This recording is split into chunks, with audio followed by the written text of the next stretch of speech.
Nous venons de repérer un astéroïde si massif que son impact pourrait anéantir un continent entier. Il file à une vitesse presque record. Mais ce qui inquiète vraiment, c'est qu'il joue à cache-cache avec nos instruments. Il peut se glisser dans l'éclat éblouissant du Soleil et disparaître. Et oui, cela vient encore de se produire. Il s'est volatilisé. Quand nous le reverrons, aurons-nous le temps de nous préparer ? Ou sera-t-il déjà trop tard pour l'humanité? Ça y est, j'ai votre attention? Merci. Voici donc 2025 SC69. Le nom est un peu long, aussi le surnommera-t-on Scooby. Cet astéroïde récemment découvert est du genre furtif et aime se cacher dans l'éclat du Soleil. C'est comme tenter d'apercevoir une luciole près d'un projecteur de stade. La lumière vous frappe les yeux et noie tout ce qui est plus diffus. Vous ne verrez donc pas la luciole. Les astéroïdes se cachent là, de la même manière exaspérante. Lorsqu'ils passent près du Soleil, vu depuis la Terre, l'éblouissement submerge nos télescopes et la faible lumière réfléchie par l'astéroïde s'y perd. Voilà pourquoi certains peuvent filer dans la direction du Soleil tout en restant presque invisibles à nos yeux. Et, selon les scientifiques, les plus dangereux, ceux capables de raser une ville, sont aussi les plus difficiles à détecter. C'est pour cela que les astronomes doivent, d'une certaine façon, contourner l'éblouissement solaire. Ils observent notamment le ciel durant la brève fenêtre du crépuscule, juste avant l'aube ou juste après le coucher du soleil. Le moment est crucial, car c'est le seul moyen d'attraper un astéroïde à risque avant qu'il ne surprenne la Terre. Les scientifiques préviennent que si l'un de ces astéroïdes crépusculaires s'approchait un jour, la menace d'impact serait sérieuse. Et c'est lors de l'une de ces séances d'observation au crépuscule que les chercheurs ont enfin repéré ce gigantesque astéroïde. Nous étions le 27 septembre 2025. Scott Shepard, astronome dans un institut basé à Washington, passait le ciel au peigne fin, à l'affût de tout ce qui pourrait sembler inhabituel dans notre système solaire. Et il disposait d'un outil remarquable, la Dark Energy Camera, ou DECAM, l'une des caméras de relevé du ciel les plus puissantes au monde, conçue pour détecter des objets peu lumineux sur d'immenses portions de l'univers. À un moment, il a remarqué un point pâle qui se déplaçait à l'image. Il a donc aussitôt pointé la caméra de pointe dans sa direction, et les choses mieux sont devenues de plus intéressantes. Son mouvement correspondait à ce que les astronomes attendent d'astéroïdes orbitant très près du Soleil.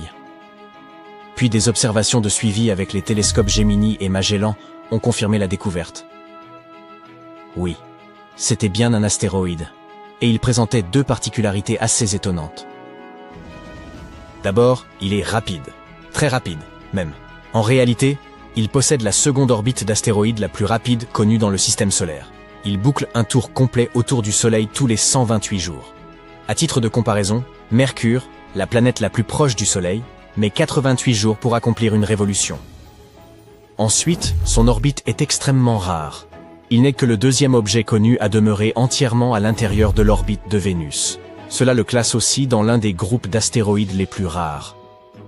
Les astéroïdes Atira, dont les trajectoires restent complètement à l'intérieur de l'orbite terrestre. Les astronomes n'en ont identifié que quelques-uns jusqu'ici, et SC69 occupe la 39e place sur la liste. L'équipe a également établi que cet astéroïde est de belle taille, environ 700 mètres de diamètre. Cela correspond à peu près à la hauteur de la tour Merdeka 118, le second plus haut bâtiment du monde.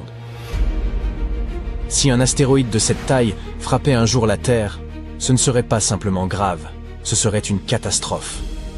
Nous parlons de dégâts à l'échelle d'un continent. Il ouvrirait un cratère gigantesque, puis déclencherait une onde de choc assez puissante pour raser des forêts et détruire des villes.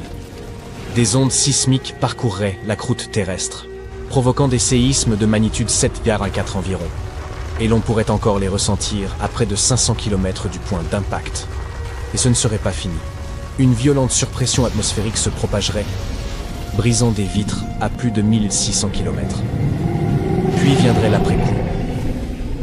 Poussière et débris projetés dans l'atmosphère pourraient bloquer une partie de la lumière du soleil et perturber le climat. Je sais, il y a bien là de quoi s'inquiéter. Mais rassurez-vous, heureusement, SC79 ne fera rien de tel, car il n'est pas sur une trajectoire de collision avec la Terre. Pour l'instant, les calculs indiquent qu'il ne passera pas près de notre planète. Du moins, pas de sitôt. Il reste pourtant beaucoup à apprendre sur cet astéroïde, mais les études complémentaires devront attendre. Pour l'instant, il a disparu derrière le Soleil et n'est plus visible. Lorsqu'il réapparaîtra, les astronomes l'examineront de plus près et tenteront d'en savoir davantage sur sa composition. C'est un point crucial, car cet astéroïde survit d'une manière ou d'une autre, tout en orbitant si près de la chaleur implacable du Soleil. Le fait est que cet astéroïde s'approche énormément du Soleil. À son point le plus proche, il reçoit presque 6 fois l'ensoleillement de la Terre. À cette distance, sa surface peut atteindre environ 600 degrés Celsius. Ce que les scientifiques ne savent pas encore, c'est comment un rocher aussi massif peut être chauffé encore et encore, sans se disloquer. Et il y a 2 autres points que les astronomes veulent vérifier lorsqu'il reviendra dans notre champ de vision: la vitesse à laquelle il tourne et son éclat apparent. Par éclat, j'entends la quantité de lumière solaire qu'il réfléchit, car les astéroïdes ne produisent pas leur propre lumière. Ce sont simplement de gros blocs de roche qui brillent en renvoyant vers nous la lumière du Soleil. Quoi qu'il en soit, ces indices peuvent aider les scientifiques à déterminer de quoi est fait Scooby. Une hypothèse est que cet astéroïde contienne beaucoup de métal dense, ce qui expliquerait comment il supporte la chaleur brutale du Soleil. Et si cela se confirmait, il pourrait être un vestige de l'époque où le système solaire était en formation. Ou alors, il s'est peut-être rapproché peu à peu du Soleil parce que la gravité de Vénus et de Mercure l'a doucement attiré, encore et encore, pendant des millions d'années. Bien que SC79 ne représente pas un réel danger pour nous, et que nous ayons encore beaucoup à apprendre à son sujet, le simple fait de l'avoir découvert est déjà important. Cela nous rappelle que de grands astéroïdes peuvent nous échapper. Ainsi, même dans notre propre voisinage cosmique, il existe encore des angles morts où de gros objets peuvent rester dissimulés jusqu'à ce que le bon moment du crépuscule les révèle. Et à mesure que nos outils de détection progressent, nous découvrons toujours plus d'astéroïdes. À ce jour, les chercheurs en ont identifié plus d'1 million dans le système solaire. Ils se déclinent dans toutes les tailles. Des géants comme Vesta, larges d'environ 530 km, jusqu'à des rochers plus petits qu'une maison. Parmi tous les astéroïdes connus, environ 40 000 sont ce qu'on appelle des astéroïdes géocroiseurs, ou NEA. Cela signifie simplement que leurs orbites les amènent près de notre région. Techniquement, leur point le plus proche du Soleil est inférieur à 1,3 fois la distance Terre-Soleil. C'est assez proche pour que les équipes de défense planétaire les surveillent attentivement. Et c'est précisément pour cela que nous pouvons nous détendre. Personne n'a besoin de perdre le sommeil en imaginant un astéroïde frapper notre planète. Chaque fois que des scientifiques découvrent un nouvel objet qui passe près de la Terre, ils le suivent et entament aussitôt les calculs. Puis, ils déterminent sa trajectoire sur les années, les décennies, voire les siècles à venir. Et ce n'est pas fait au hasard. Les systèmes automatisés de la NASA, comme Sentry, passent constamment en revue le catalogue d'astéroïdes et évaluent si l'un d'eux a ne serait-ce qu'une petite chance de toucher la Terre au cours des 100 prochaines années. Si quelque chose semble risqué, il remonte en tête de la liste de surveillance et fait l'objet d'un suivi rigoureux. Alors oui, il existe presque 2000 astéroïdes proches de la Terre qui ont, techniquement, une chance de nous atteindre dans les 100 prochaines années. Mais inutile de paniquer. La plupart sont petits et inoffensifs, comme moi, et leur probabilité d'impact reste en général bien en dessous d'1%. Vous voyez pourquoi je disais qu'il ne fallait pas trop s'inquiéter? Parfait. Maintenant, dormez bien. Si un astéroïde comme Apophis frappait la Terre, nous serions détruits. D'immenses séismes secoueraient la Terre et des tsunamis inonderaient tout.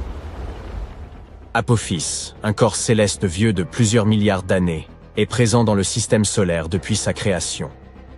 Vous vous demandez sans doute quelle est la probabilité que ce gigantesque caillou entre en collision avec notre planète en 2029? Eh bien, nous allons voir ça, d'accord? Apophis est un énorme astéroïde découvert en 2004 par l'Observatoire national de Kitt Peak en Arizona. Depuis, on dit de lui qu'il est l'un des astéroïdes les plus dangereux jamais localisés.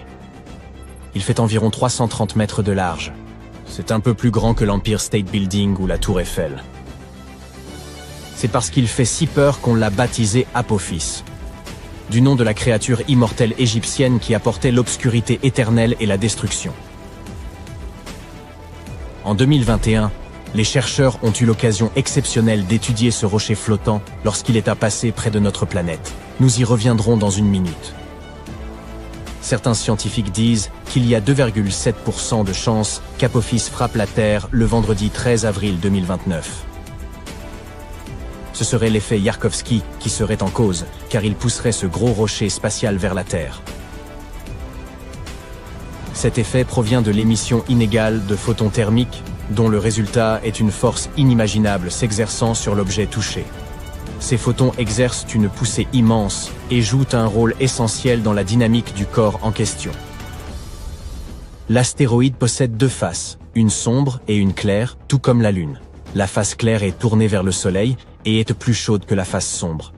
Mais l'objet tourne lui-même, de sorte que ses faces changent constamment de direction et de température.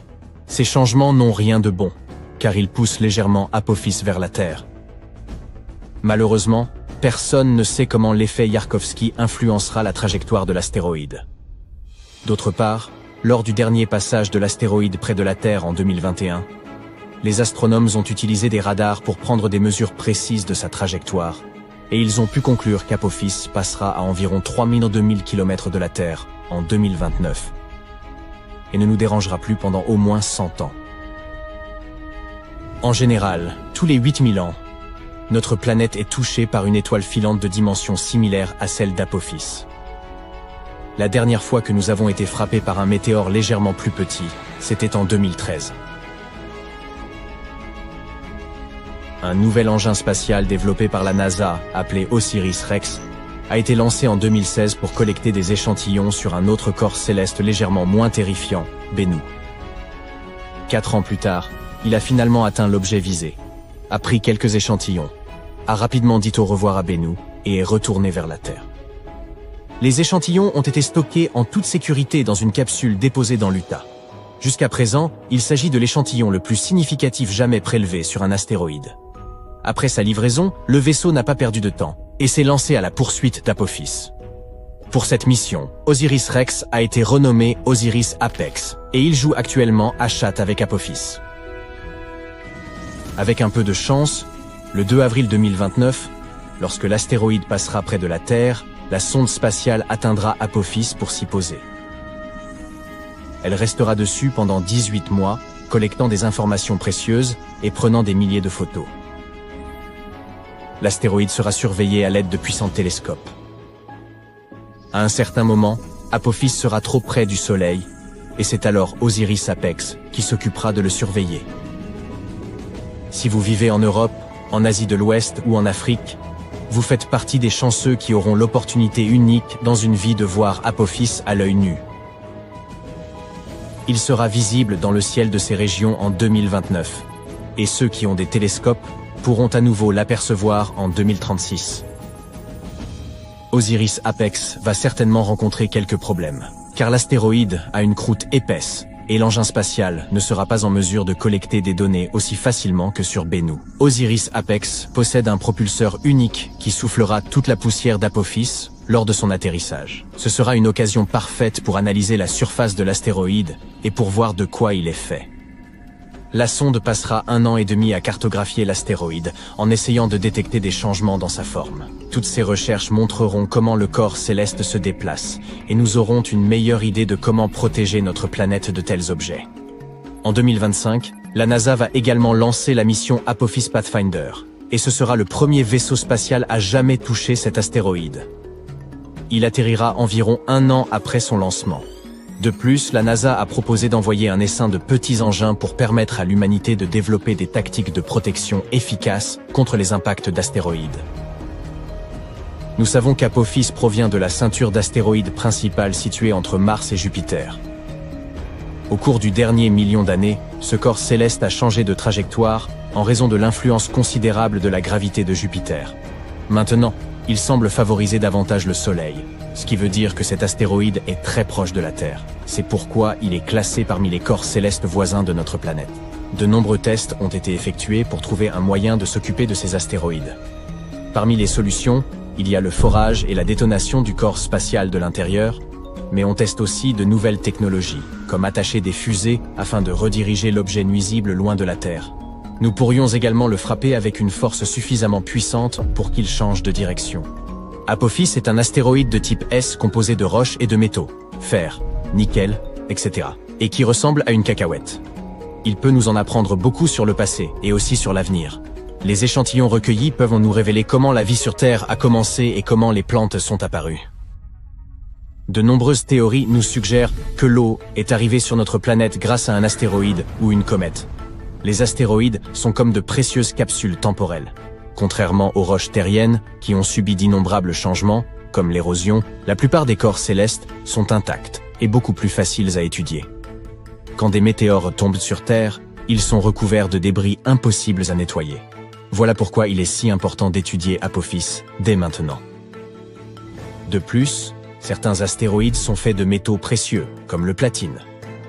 En ce moment, nous avons une forte demande en métaux destinés à l'industrie, et l'exploitation minière sur Terre est assez difficile. Un seul grand météore pourrait nous fournir en fer, en nickel, en or et en platine pour des millions d'années. Si Apophis contient tous ces métaux, il nous faudra le décomposer et le ramener sur Terre. Un seul astéroïde pourrait valoir des milliards de dollars. L'exploitation minière spatiale serait alors extrêmement rentable. Pourtant, cela nous coûterait plus cher de le ramener sur Terre que d'extraire ces matériaux ici. Avec le progrès technologique et le développement de nouveaux types de fusées, ce sera peut-être un jour possible. Donc, même si nous n'avons rien à craindre d'Apophis pendant encore une centaine d'années, il nous faut quand même savoir ce qui se passerait si un tel impact se produisait. Allez, avouez-le, vous voulez savoir. Eh bien, laissez-moi vous dire que vous entendriez un énorme bruit et que vous sauriez qu'une catastrophe est arrivée même à des kilomètres de distance. Il vous faudrait partir de chez vous immédiatement. Peu après l'impact, de violents séismes se produiraient et les immeubles tomberaient comme d'eux-mêmes. Se tenir à l'écart des villes serait probablement la meilleure chose à faire. Mais il ne faudrait pas fuir en voiture. Il y aurait d'énormes embouteillages et tout le monde paniquerait. Vous déplacer à pied ou à vélo serait votre meilleure option dans ce scénario. Un moyen de transport privilégié serait l'avion. Du coup, si vous avez toujours rêvé d'obtenir votre brevet de pilote, vous avez maintenant une bonne excuse. Il vous faudrait aussi prendre de quoi manger et de quoi boire, et une paire de chaussettes en plus. Vivre près de l'océan ou de la mer est agréable. Mais dans ce scénario, il n'y aurait pas pire endroit. D'énormes vagues frapperaient en effet les côtes après l'impact. Loin de la zone d'impact, les tsunamis pourraient en prendre jusqu'à 30 heures pour arriver. Ça vous laisserait un peu de temps pour vous préparer. Imagine-toi aux commandes d'un vaisseau spatial filant